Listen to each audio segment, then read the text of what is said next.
Hey, good morning. I'm Sarah, the Real Simple Mama. I'm doing a really super quick video to show you how we did some rain improvements so that you don't get any leak in your coop.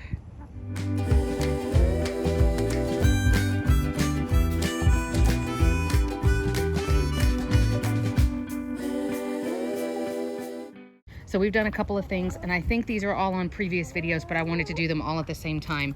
This is the Omaha coop that's made by Rugged Ranch, but a lot of these ideas would be the same for surely any coop kit, as well as some other coops that you might be building on your own. This is it's actually a roof piece.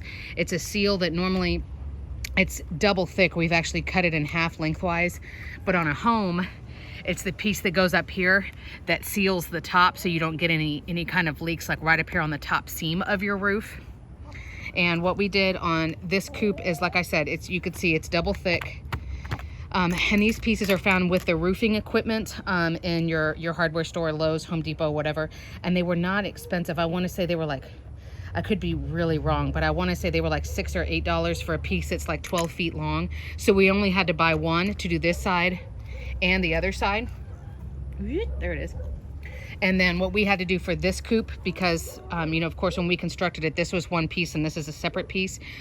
We undid the roof just on the bottom so it was able to come up a little bit, and then this is basically just held in there with tension. But one of the big problems that I have with this coop, although for a coop kit I really do like it, but they have no overhang at all. Does that make sense?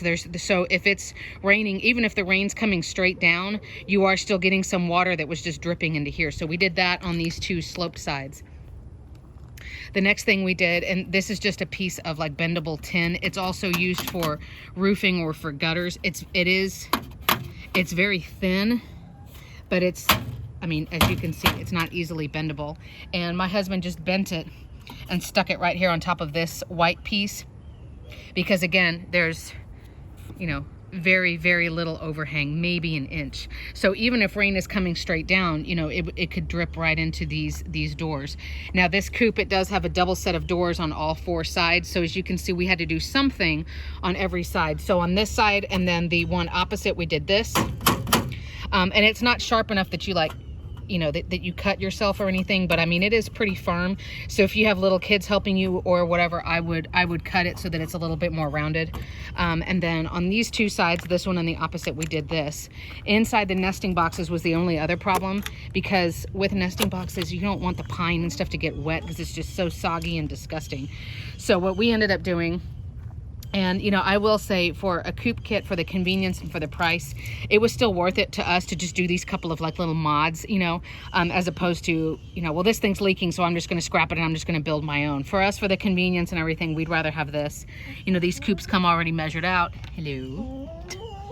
We got quality control in here. So, and if you notice, since I only have 5 hens, I have a lazy alpha hen who likes to sleep in here and poop in it. So that's why we've only got 3. And as you can see, the collective brain here, they're only using 1. So what we did on the inside is we tried to just sealing it right here just with like a waterproof tacky sealant, and that didn't work. So what we ended up doing also was putting this here. This is just really cheap. You can see it's an old fence board. It's like a 1x4. And what we ended up doing was for 2 reasons. This was to help keep the rain out, but also when you opened it up, these nesting boxes, there was no wall here. So if you have your pine packed in tight, or, your hens, they like to dig around and, they redecorate and rearrange. You open up the door and, all this pine comes falling out. So on the inside, what ended up working for us, as you can see, there were staples here where we had like a rubber sealant, almost like what you would put like if you're redoing like the weather stripping of your front door.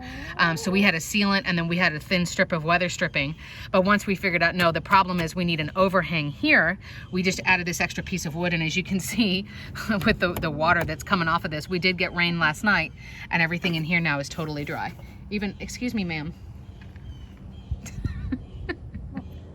This is Lacey. So now, as you can see, this is the old, weather stripping. Jeez, girl. I'm like totally making a mess in there. Jeez. Excuse me. So those are the main things that we did. The only other things I would keep in mind if you're using a coop kit or something like this, where you've got a yard space down below, is, you know, I would have your food and water up off the ground so that your chickens can't dig in it and make a mess. But the other thing is, if you're having a lot of rain and wind to where, you know, the water is coming in at an angle, make sure their food doesn't get wet. So the easiest solution here would be to just, what is it, Grace? The easiest solution would be to just get like plastic bags or their feed bags or anything that's waterproof, and you can just staple it to the wood here and make like a little like a little weatherproof barricade here in the corner, and that way their food is protected. I would not do that all the way around. You need to have some air circulation down there, but just right in the corner where the food is, that works. So in a nutshell, those are the really quick things that we did. And the open spaces for rain, you can use peat moss, which is great. I wouldn't use it in an enclosed space. We still just use pine, and then PDZ is the gray sandy stuff that's underneath the roosts. But once we finally figured this out, like I said, we had to do some trial and error. But now you can open up all of the doors and there's no, you know, wet material that you have, of course, you have to throw away, and it's a waste of money. So that's all of that stuff. I hope that was helpful. This is all really, really cheap. The labor was very minimal. The challenge here with this coop was, you know, getting these screws back out of here so that you could lift this piece up, or getting these out so you could lift it up and then stick these in. But other than that, it was very little work and it was not expensive at all. So I hope that was helpful. Let me know in the comments if you've got more questions. Thanks, guys.